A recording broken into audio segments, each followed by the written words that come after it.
तकनीक वरदान भी है और अभिशाप भी। ये एक ऐसी दोधारी तलवार है जिसका इस्तेमाल हमारी जिंदगी को आसान और आरामदायक बनाता है, लेकिन इसके दुरुपयोग या ज्यादा इस्तेमाल से लेने के देने भी पड़ जाते हैं। नए दौर में मोबाइल और टीवी दैनिक जीवन का अहम हिस्सा बन चुके हैं, जिनकी लत न केवल वयस्कों बल्कि नन्हे मुन्ने बच्चों को भी तेजी से लग चुकी है। नेशनल और इंटरनेशनल संस्थाओं की स्टडी के मुताबिक मोबाइल और टीवी की लत बच्चों को वर्चुअल ऑटिज्म की खाई में धकेल रही है। इसकी चपेट में ज्यादातर 3 से 10 साल तक की उम्र के बच्चे आ रहे हैं, जो अधिकांश समय मोबाइल पर गेम्स खेलते हैं, कार्टून वीडियोस देखते हैं और सबसे बड़ी चिंता की बात यह है कि बच्चे खुद को कार्टून कैरेक्टर समझकर उन्हीं की तरह बर्ताव भी करने लगे हैं। वो मोबाइल से कुछ पलों की दूरी भी बर्दाश्त नहीं कर पा रहे हैं। मोबाइल से दूरी उनमें घबराहट, आक्रामकता, बेचैनी और तनाव पैदा कर रही है। मध्य प्रदेश के बच्चे भी तेजी से वर्चुअल ऑटिज्म के शिकार होते जा रहे हैं। इंदौर के महाराजा यशवंतराव यानी MY हॉस्पिटल में रोजाना 50 से ज्यादा केस सामने आ रहे हैं। नए दौर में ऐसी खबरें भले ही आम हों, लेकिन ये समस्या कतई आम नहीं है। ये प्रॉब्लम बहुत सीरियस है। इसीलिए दासूत्र आज की खास खबर में सभी पेरेंट्स को अलर्ट कर देना चाहता है और सभी पेरेंट्स का ध्यान इस खास मुद्दे पर खींचना चाहता है। आखिर क्या है वर्चुअल ऑटिज्म और इससे कैसे करें बचाव, और मध्य प्रदेश में किस तरह सामने आ रहे मामले, देखिए इंदौर से हमारे संवाददाता विश्वनाथ सिंह की ये रिपोर्ट।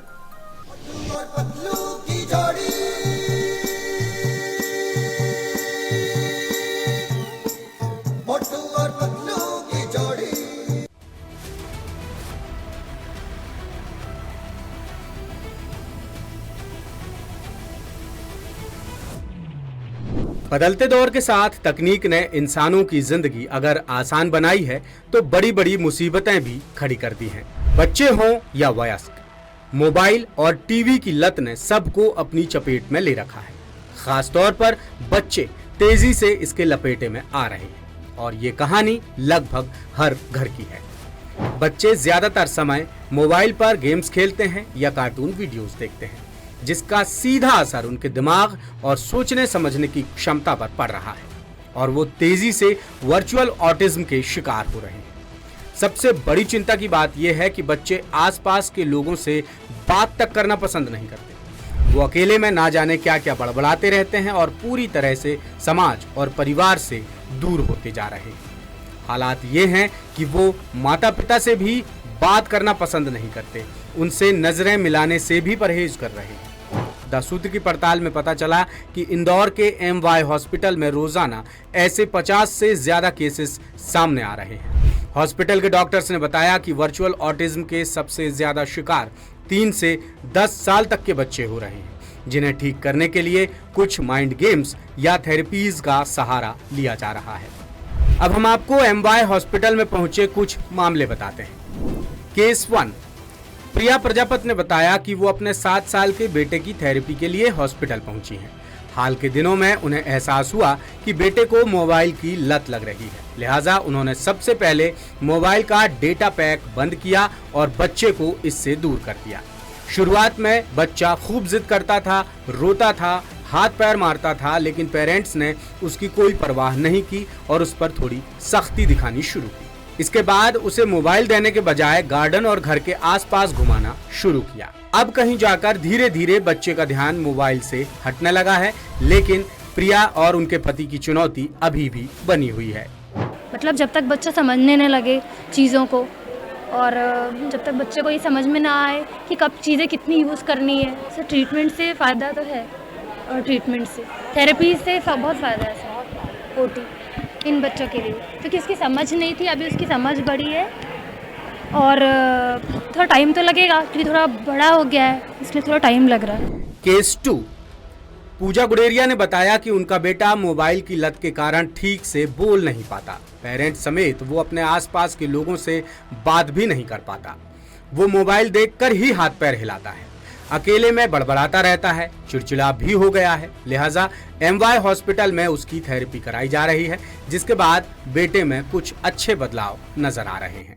मोबाइल देखा तो इस कारण ये बोल नहीं पाता, बात नहीं कर पाता। वो मोबाइल को देख देख के मतलब हाथ पैर हिलाता रहता है, किसी से आमने सामने बात नहीं करता है, अकेले में कुछ भी बोलता रहता है, मतलब लाते मारता है, हाथ पैर फेंकता है, ऐसे करता रहता है अकेले में। थेरेपी से फर्क पड़ा है, पहले बहुत ये हाइपर हो गया था, अब थोड़ा। केस 3।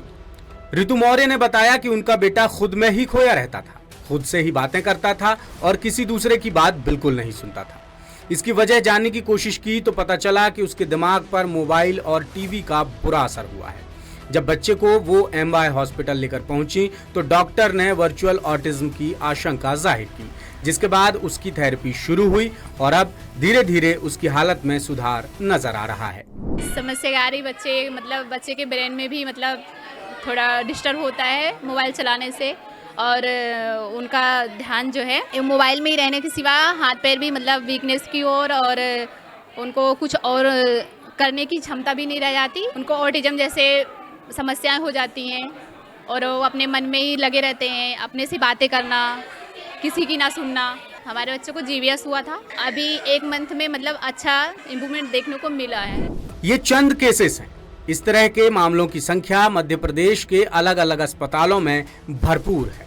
बच्चों को मोबाइल की लत से बचाने के लिए पेरेंट्स ने थेरेपी के अलावा निजी स्तर पर भी कुछ तरीके अपनाए हैं, जिसके अच्छे नतीजे भी देखने को मिले हैं। और इसी बात की पैरवी एक्सपर्ट्स भी कर रहे हैं कि बच्चों की लत को छुड़ाने के लिए पेरेंट्स को भी कुछ न कुछ जतन अपने स्तर पर करने होंगे।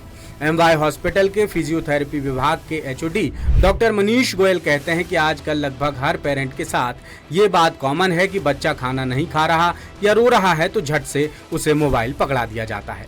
शुरुआत में भले ही ये आम बात लगती है, लेकिन बाद में इसके बहुत बुरे नतीजे सामने आते हैं। धीरे धीरे बच्चे असल दुनिया से कटने लगते हैं और वर्चुअल वर्ल्ड को ही वो रियल वर्ल्ड मानने लगते हैं। डॉक्टर गोयल के मुताबिक MY हॉस्पिटल में पहले रोजाना 10 से 15 केस ही आते थे, लेकिन अब ये संख्या 60 से 70 पार हो चुकी है, जिसकी सबसे बड़ी वजह जॉइंट फैमिलीज की कमी और माता पिता दोनों का वर्किंग होना है।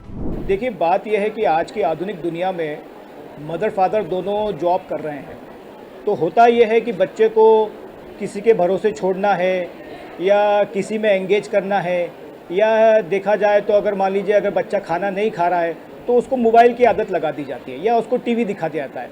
अब होता यह है कि बच्चा इसके अंदर इतना ज़्यादा इन्वॉल्व हो जाता है कि वो दूसरे सोशल एक्टिविटीज़ से अपने आप को कट करने लग जाता है। वो उस टीवी की दुनिया को, मोबाइल की दुनिया को ही अपनी दुनिया मानने लग जाता है। तो अभी जो हमारे पास जो MY में पेशेंट जो आ रहे हैं वो अचानक से एकदम वृद्धि हो गई है। पहले मुश्किल से 10-20 पेशेंट आया करते थे, लेकिन अब 60-70 पेशेंट आ रहे हैं।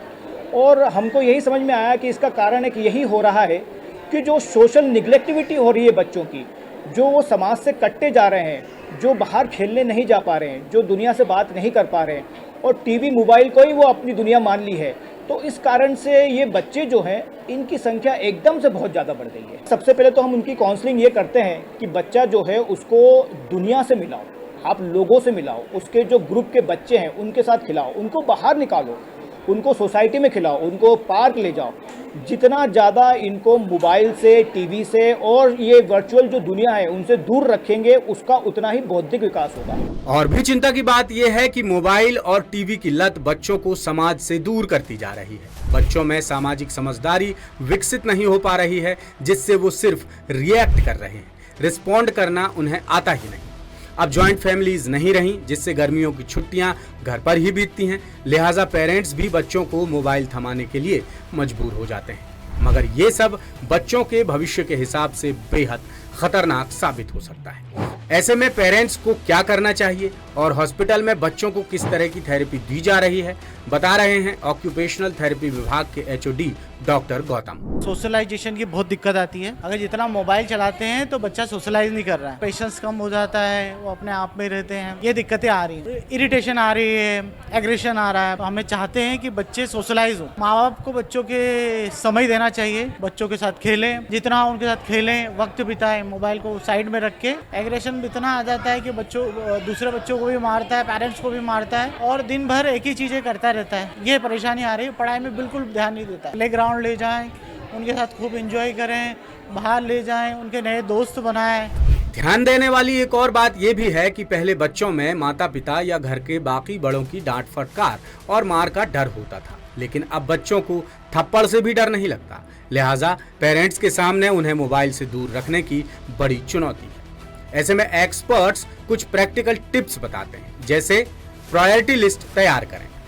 मोबाइल और टीवी की लत छुड़ाने के लिए सबसे पहले प्रायोरिटी लिस्ट तैयार कीजिए, फिर डेली रूटीन का शेड्यूल बनाइए और उस शेड्यूल के हिसाब से बच्चों को पूरा दिन काम करने के लिए प्रेरित कीजिए। लिस्ट में ऐसी चीजों को शामिल कीजिए जो बच्चों को प्रोडक्टिव बनाएं और नई चीजें सीखने का मौका दें। भय बिन होए न प्रीत। अगर आप वाकई चाहते हैं कि आपका बच्चा मोबाइल और टीवी से दूर रहे तो सख्ती दिखाने की जरूरत है, क्योंकि भय बिन होए न प्रीत। आपकी सख्ती ही बच्चे की जिद छुड़वा सकती है। अगर बच्चा रोता है तो थोड़ी देर रोने दीजिए, उसे एहसास कराइए कि हर जिद पूरी नहीं होती। बातचीत करें, साथ खेलें। माता पिता भले ही कितने भी बिजी हों, लेकिन रोजाना बच्चों से बात करना सख्त जरूरी है। दिन भर में कम से कम आधे 1 घंटे का समय बच्चे के लिए जरूर निकालें। उससे बात करें, उसके साथ खेलें, फन एक्टिविटीज करें, उसे उदाहरणों से समझाएं कि ये लत कितनी गंदी है और इसका सेहत पर क्या असर पड़ सकता है।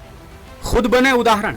बच्चों को मोबाइल और टीवी से दूर रखने के लिए खुद आपको भी इनसे दूरी बनानी होगी। आपको अपना भी स्क्रीन टाइम कम करना होगा। साथ ही घर पर बच्चों के सामने ऐसी गतिविधियों पर रोक लगानी होगी जिसका उन पर बुरा असर पड़ सकता है। पति पत्नी घर पर संतुलित भाषा और धीमी आवाज में बात करें। अपशब्दों का प्रयोग बिल्कुल ना करें। बच्चों को नैतिक मूल्य सिखाएं और उनके लिए उदाहरण बने। बच्चों को बाहर जाने से ना रोकें। मोबाइल और टीवी का रिमोट देने से अच्छा है कि बच्चों को बाहर जाने के लिए खुला छोड़ दें। जब बच्चे बाहर खेलेंगे तो उन्हें फ्रेश रहने में मदद मिलेगी और उनका दिमाग भी मोबाइल या टीवी की तरफ नहीं जाएगा। बच्चों को बाहर जाने से बिल्कुल ना रोकें। उन्हें आस पड़ोस के बच्चों के साथ खेलने के लिए प्रेरित करें। इसके अलावा उन्हें प्रेरणादायी कहानियां सुनाएं, अच्छे काम करने के लिए प्रेरित करें और छोटी छोटी बातों पर तारीफ करें। साथ ही छोटे छोटे कामों के लिए उन्हें इनाम दें और सबसे जरूरी बात, उनकी किसी दूसरे बच्चे से तुलना बिल्कुल ना करें। फिजियोथेरेपिस्ट डॉक्टर अरुण पाटीदार के मुताबिक बच्चों में मोबाइल और टीवी की लत का सबसे बड़ा कारण है विखंडित परिवारों का चलन और माता पिता का हद से ज्यादा व्यस्त होना। सिंगल पेरेंट फैमिलीज की वजह से बच्चा ज्यादातर समय मोबाइल और टीवी पर बिताने को मजबूर है। हॉस्पिटल में आने वाले पेरेंट्स को डॉक्टर्स पहले यही सुझाव देते हैं कि पेरेंट्स ज्यादातर वक्त बच्चों के साथ ही बिताएं, क्योंकि पेरेंट्स की मौजूदगी का बच्चों पर काफी सकारात्मक असर पड़ता है। फिलहाल हॉस्पिटल्स में ऑक्यूपेशनल थेरेपी की बहुत डिमांड है, जो वर्चुअल ऑटिज्म को रोकने में काफी मददगार है। सबसे महत्वपूर्ण कारण जो हमने महसूस किया, हम भी पेरेंट्स हैं, माता पिता का इंगेज होना। माता पिता आज इस कदर इंगेज हो गए हैं अर्निंग के चक्कर में या इकोनॉमिकल स्टेटस बढ़ाने के लिए कि बच्चों को टाइम नहीं दे पाते हैं। और सिंगल पेरेंट्स फैमिली होने लग गई है, न्यूक्लियर फैमिली, तो दादा दादी नहीं रह पाते तो वो उनको टैकल नहीं कर पाते। तो बच्चा कहीं ना कहीं इनडायरेक्टली वो मोबाइल या किसी गैजेट्स की तरफ जाता है और बाहरी खेलों को छोड़ के डिजिटल दुनिया में वो अपना जीवन बिता रहा है। ये ज़्यादा खतरनाक है। इसका एकमात्र उपाय है माता पिता बच्चों को समय दें और अपने साथ उनको बाहर ले जाएं, खेलकूद किसी प्रकार की एक्टिविटी में इन्वॉल्व रखें। ऑक्यूपेशनल थेरेपी की डिमांड बढ़ने लग गई है, बच्चों को एक अलग ट्रीटमेंट की जरूरत पड़ने लग गई। मानसिक विकलांगता या बुद्धिमत्ता में कमी वो काफ़ी हद तक देखने को मिल गई। सबसे महत्वपूर्ण पेरेंट्स की भूमिका जो रहती है वो ये रहती है कि मम्मी और पापा दोनों को मिलकर बच्चों को इंडिविजुअल टाइम देना चाहिए। वर्चुअल ऑटिज्म एक न्यूरो डेवलपमेंटल डिसऑर्डर है जो बच्चों में 1 से 2 साल की उम्र से ही होने लगता है, जिसके लक्षण हैं बच्चे का एक जगह ना बैठना, खूब जिद करना, छोटी छोटी बातों पर चिड़चिड़ाना, खाना ना खाना, नजरें ना मिलाना, बात ना कर पाना, रिस्पॉन्स ना देना, बातें समझ नहीं पाना, हम उम्र बच्चों से दूरी बनाना, खुद में ही मगन रहना, चीजें फेंकना, बार बार हाथ पैर हिलाना, खुद को मारना या नोचना वगैरह। वर्चुअल ऑटिज्म से बच्चों के सामाजिक और भाषा विकास पर बुरा असर पड़ रहा है, जिससे वो दूसरों से बात करने में सहज नहीं होते और पारिवारिक या सामाजिक गतिविधियों में बिल्कुल भी हिस्सा नहीं लेते। ऑक्यूपेशनल थेरेपिस्ट डॉक्टर गौतम कहते हैं कि मौजूदा वक्त में बच्चे सबसे पहले स्मार्टफोन्स और टीवी का रिमोट पकड़ना सीखते हैं, फिर मजाल है कि कोई उनसे ये चीजें छीन कर दिखा दे। अगर छीन लिया तो पूरा घर तहस नहस होना तय है, घमासान मचना तय है। और ये लत बच्चों की फिजिकल और मेंटल हेल्थ दोनों पर बेहद बुरा असर डाल रही है। इसलिए पेरेंट्स की जिम्मेदारी बहुत अहम हो जाती है। बच्चों को सही दिशा में लाने की सबसे बड़ी जिम्मेदारी माता पिता और परिवार की है। इन दिनों रोजाना काफी संख्या में पेरेंट्स बच्चों को लेकर अस्पताल पहुंच रहे हैं, जिन्हें डॉक्टर्स अलग अलग तरह की कसरतें करवाते हैं, मनोरंजक खेल गतिविधियां आयोजित करते हैं, बच्चों को माइंड गेम्स खिलाते हैं और उनसे खुलकर बात करते हैं ताकि पता चल सके कि वो क्या सोचते हैं और क्या चाहते हैं। यानी बच्चों के मन की बात को समझना बहुत जरूरी है। लेटेस्ट, इन्वेस्टिगेटिव और इन डेप्थ खबरें देखने के लिए ज्वाइन कीजिए द सूत्र का व्हाट्सएप चैनल, सब्सक्राइब कीजिए यूट्यूब चैनल, लाइक कीजिए फेसबुक पेज और पढ़ते रहिए वेबसाइट www.dasudr.com।